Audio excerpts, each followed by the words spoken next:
Hello, so my name is Linge-Dahl and I'm from Bonn working with lupus, and I would like to present you some details on the role of the general practitioners in integrated palliative care at the end of life from patients' point of view. So here's a little guideline to, so very surprising, having a classic structure of speech. So the research questions came up because in the beginning of the project there had been a discussion on the role of the general practitioner, and it was somehow taken for granted that the role of the general practitioner is very crucial at the end of life. And we wanted to look at the data, whether this is actually the case from the patients and caregivers' point of view, or does the role of the GP change with the onset of integrated palliative care initiatives, and how is this change, if it happens, perceived by the family, caregivers, and the patients? So you've seen this quite a couple of times today already, and I'm going to mainly focus on the interview data of the 157 patients, but also a little part of the focus group analysis of the 18 palliative care initiatives from the 5 countries. And we took the data from the semi-structured qualitative interviews and did a special analysis based on a theory-based model to extract the data on the general practitioner's role.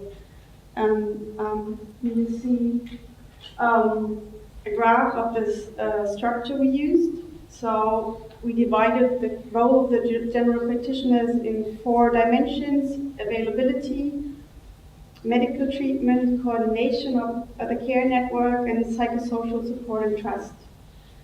And I'm going to show you a few quotes for each of these dimensions, which are of course not representative for the whole country, but are representative for what was the main picture we found in those countries. So for availability, a patient from Germany said, only my GP could show up more often, but I don't complain because he has such a huge workload. It's incredible. So you see that the patient is seeing a gap, and not his or her needs are not met, but already making an excuse why the GP cannot meet these needs. Another quote is, we only contact the GP if we ever need him, which is very rarely, really. So you could think whether this is a sign that the other members of the care network are doing such a great job that the GP is not needed anymore. And if I would call now and say the patient is in agony, the GP would come by immediately.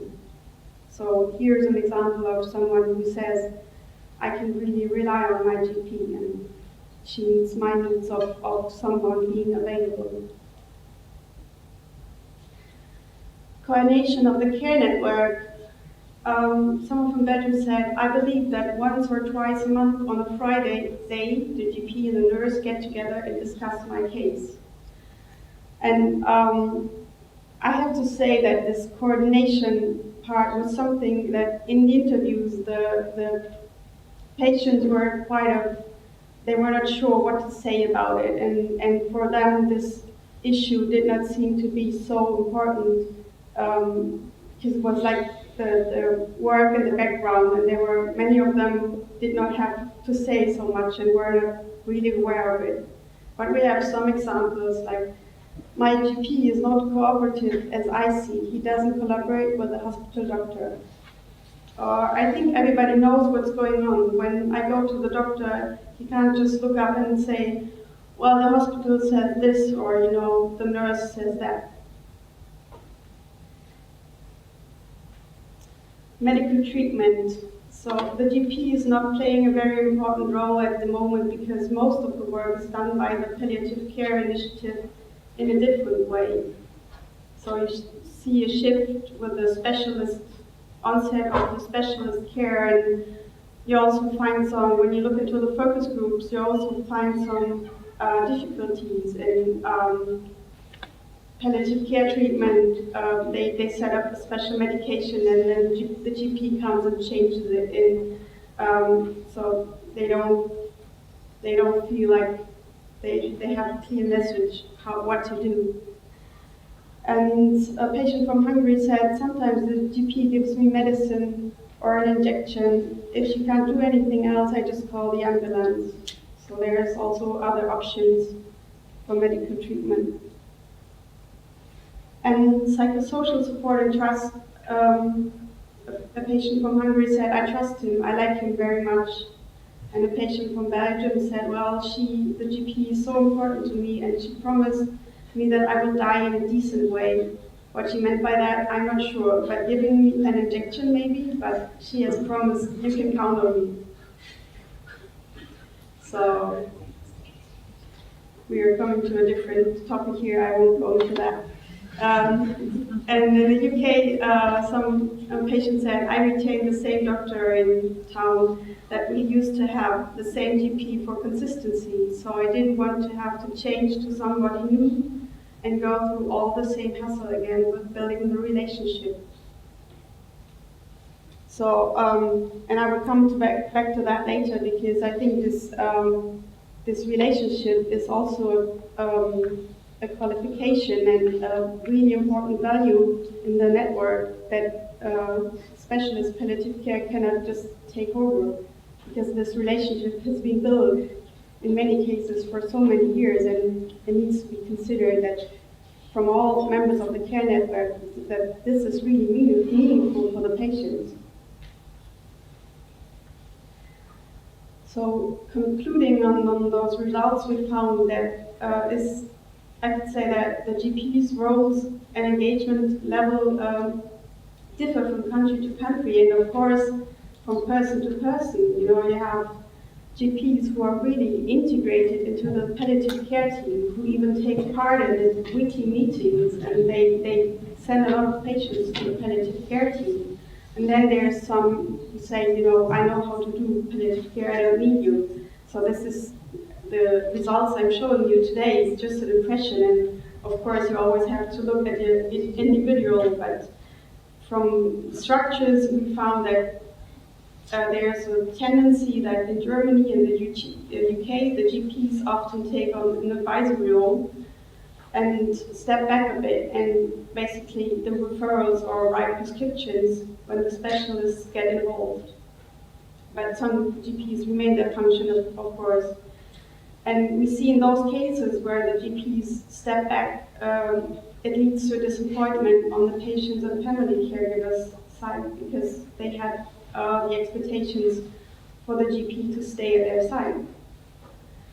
And in Belgium, the Netherlands, and Hungary, we found that the GPs stay more in a close contact also after the onset of palliative care treatment, and in these countries the palliative care team has an advisory role, which is quite interesting. Here I included some quantitative data from our questionnaires. We did a social network analysis at the beginning of each interview. And I think it's really interesting to combine those different methods, because we have this huge data set and we have those mixed methods. And if you look just at the quantitative data and would say like, oh, there are no excellence in Germany, but okay, we have some very good relationships. And then when you go into the focus group data, into the interviews, you just find that there's 280 specialist palliative care teams in Germany now. And if you look at the other parts, you see that just a lot of this care and this excellence and this really close relationship is being taken over from this specialist care. So it's not that We don't have the excellence, but it's just a shift. And you can see it in the qualitative data, and you can see it in the quantitative data. And you can see the difference then if you look at Hungary, where the GP remains in a very crucial role. Way more patients stated that the relationship with the GP is excellent. So, concluding, I would say that the role of GP after the inclusion of an IPC initiative can change more than we might have expected at the beginning of the project. But in the end, what is important for the patient is to have a 24/7 availability. And it's not so important who that is. So it is possible to cope some changes. What we also got to question ourselves during the focus group interviews is, do the IPC initiatives have the capacity to compensate the role? And maybe do we need structural reorganization, or do we need other professionals in those teams to compensate all those needs? Like, we had a lot of aspects talking about psychological needs or psychological problems, and so we cannot just say, no, they take it over, but we need to consider, are there different needs, and do we need to change according to those different needs? So thank you for your attention. If you have any further questions, there's my contact, and I also included a link to join our group, which starts in the middle of October.